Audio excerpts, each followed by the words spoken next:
Epstein échangeait des SMS avec un législateur démocrate pendant l'audience en temps réel sur l'enquête de Trump 2019.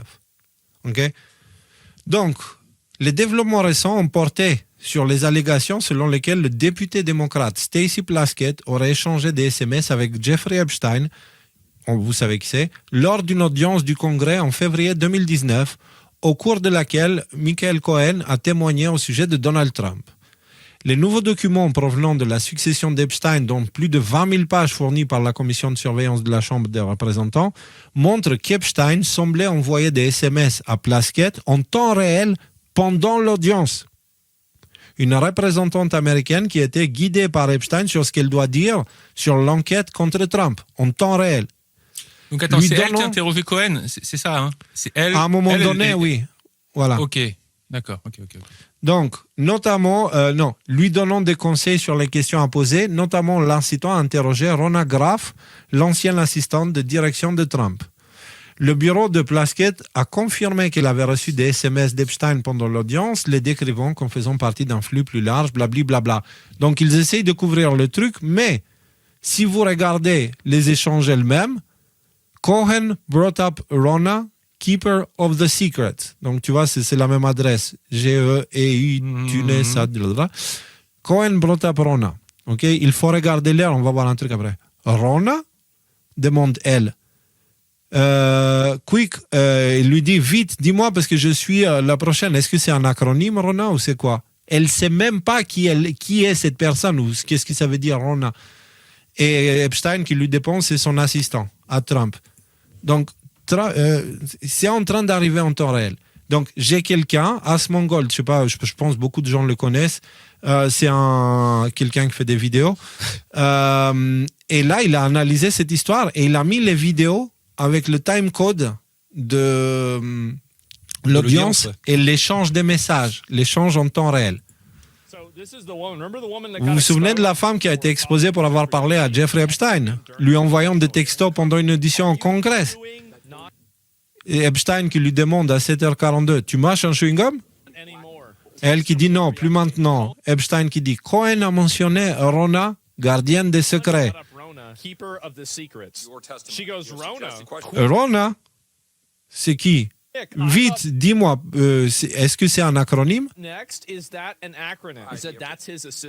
Et Epstein qui répond, c'est son assistante. Et donc maintenant, c'est le temps où elle pose les questions aux témoins et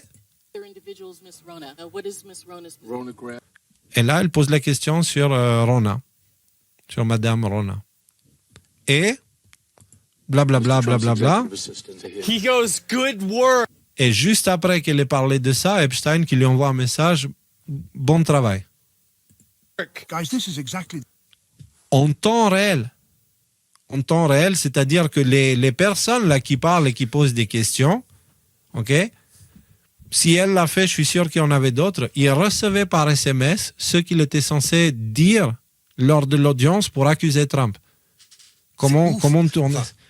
Il n'y a rien de plus illégal que ça, je veux dire, c'est... non, mais elle doit être carrément en prison et pour un bon moment pour ça, c'est pas normal. Ça veut dire qu'il y a une personne qui n'était élue par personne. Lors de jugement ou de l'audition des personnes qui sont aux responsabilités, elle président des États-Unis. Président des États-Unis en plus. Voilà. Par contre, je veux dire, ça dédouane complètement Trump d'une toute collusion avec Epstein.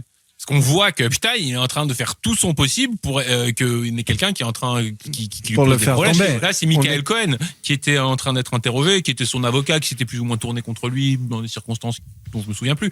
Mais là, ils essayent de faire dire à Cohen des choses compromettantes sur Trump. Et c'est Epstein qui a la manœuvre et derrière qui pose les questions. Ça vous dit tout ce que vous avez à savoir. Il n'a pas fait ça sur Macron, il n'a pas fait ça sur sur Biden. Pour comprendre aussi l'incompétence de ces gens-là, elle qui pose la question, elle ne sait même pas si c'est un acronyme ou si c'est un nom. C'est à la toute fin. Ouais, de qui elle parle, ouais. Elle ne sait même pas de qui elle parle. Donc, quand ces gens-là vous disent des choses, posez-vous la question, est-ce qu'ils savent de quoi ils parlent ou parce que souvent, c'est vraiment juste des perroquets. Il n'y a rien derrière. Ils ne savent même pas de quoi ils parlent. On leur dit quoi dire, ils le répètent. Tu leur poses une question, ils ne savent pas quoi dire. Langue de bois. Et là, c'est un cas concret. Est-ce que vous voyez ce qui est sorti? Est-ce que vous comprenez les répercussions de ça?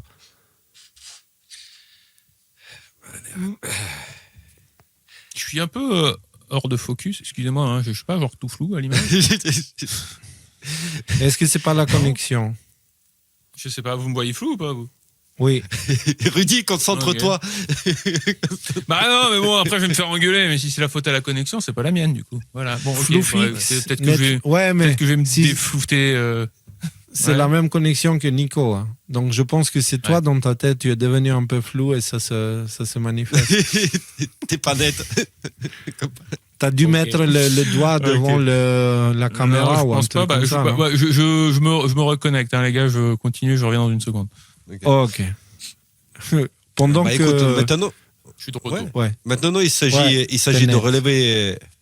bah voilà, un homme net. Maintenant, il s'agit de relever donc du coup tous ceux qui ont eu des échanges en fait à caractère politique, tous ceux qui avaient des postes de responsabilité au sein de l'appareil américain, ils sont tous censés être jugés, être en prison, parce que ça s'apparente à quoi? À quoi ça s'apparente? Je sais pas, tentative de faire chanter les gens, je sais pas, extorsion ou ce genre de choses peut-être. À de l'ingérence, ça c'est sûr. L'ingérence, étrangère ou pas, ou interne.